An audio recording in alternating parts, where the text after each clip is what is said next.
Hello, and welcome back to my kitchen. I'm Terry, and this is another edition of Terry's Carnivore Treats.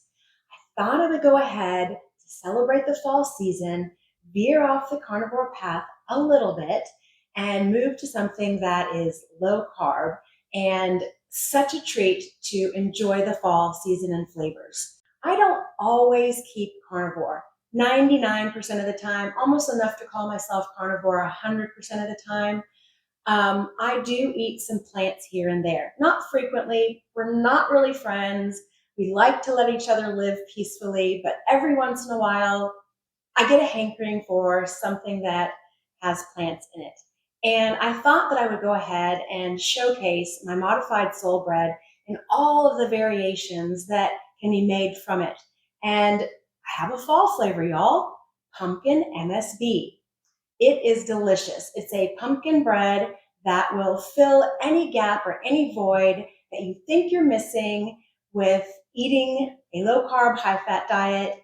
Or if you just want to veer off a little bit and off your carnivore way of eating and enjoy some fall flavors. While I was making the pumpkin MSB, it occurred to me that I could also make a two-fer video here. So stay tuned at the end of this if you'd like to learn how to make pumpkin bread pudding. So let's go take a look at the ingredients and the gadgets that you'll need to get started, and then get to the best part, y'all.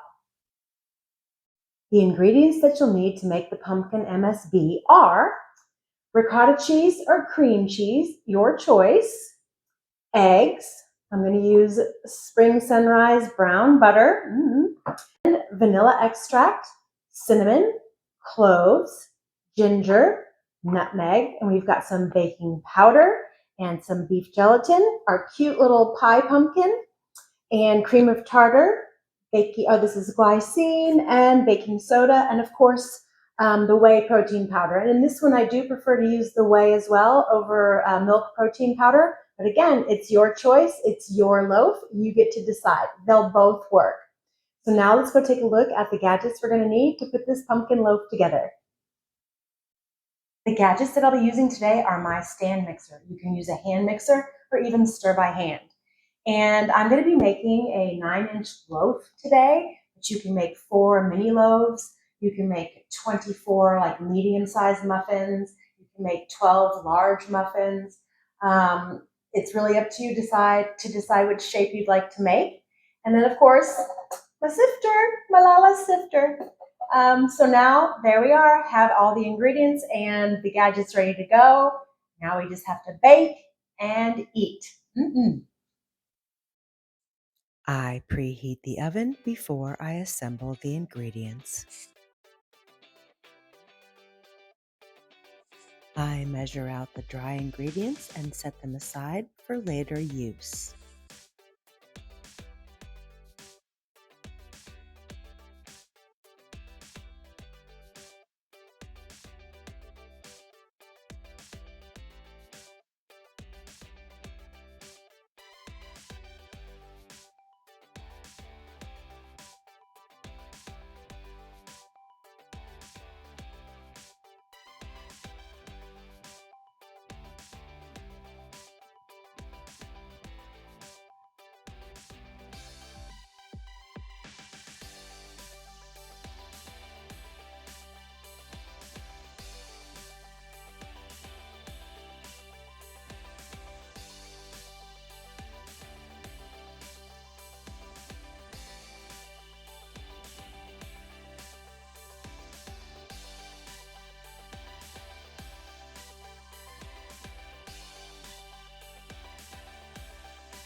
You can use canned pumpkin, but I prefer to use fresh, and I have added a quick video at the end of this video sharing how I roast and prepare my pumpkin for this and all of my pumpkin using treats.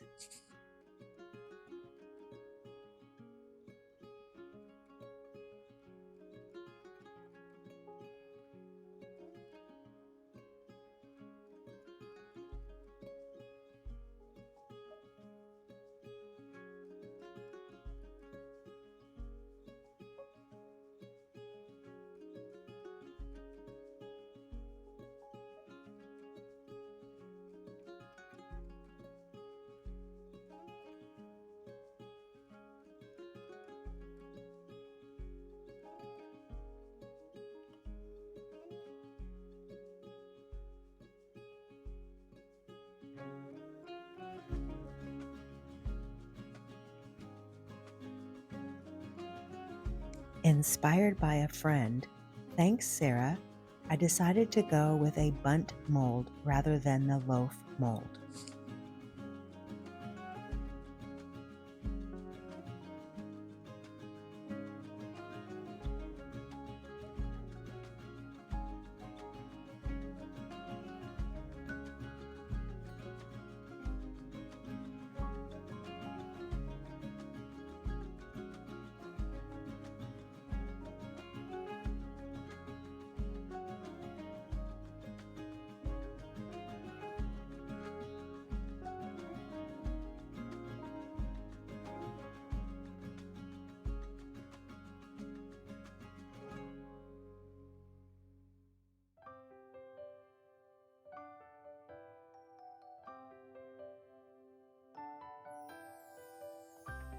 You can see that it's a little puckered in the center.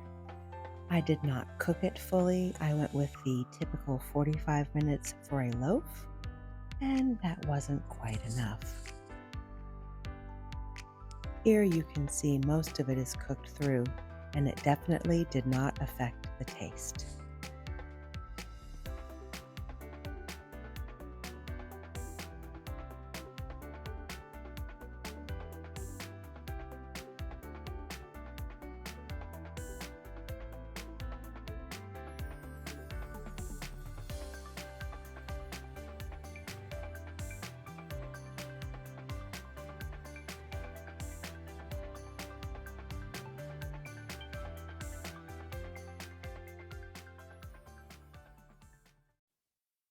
The ingredients that you'll need to make the pudding portion for bread pudding are, of course, you're going to need some of my pumpkin MSB, along with some heavy whipping cream, some whole milk, some more of that pumpkin, 3 eggs, cinnamon, cloves, ginger, nutmeg, and vanilla. And you really won't need any special gadgets, just a spoon and a bowl. You'll stir it up, mix it together, and then pour it over the cubed pumpkin MSB.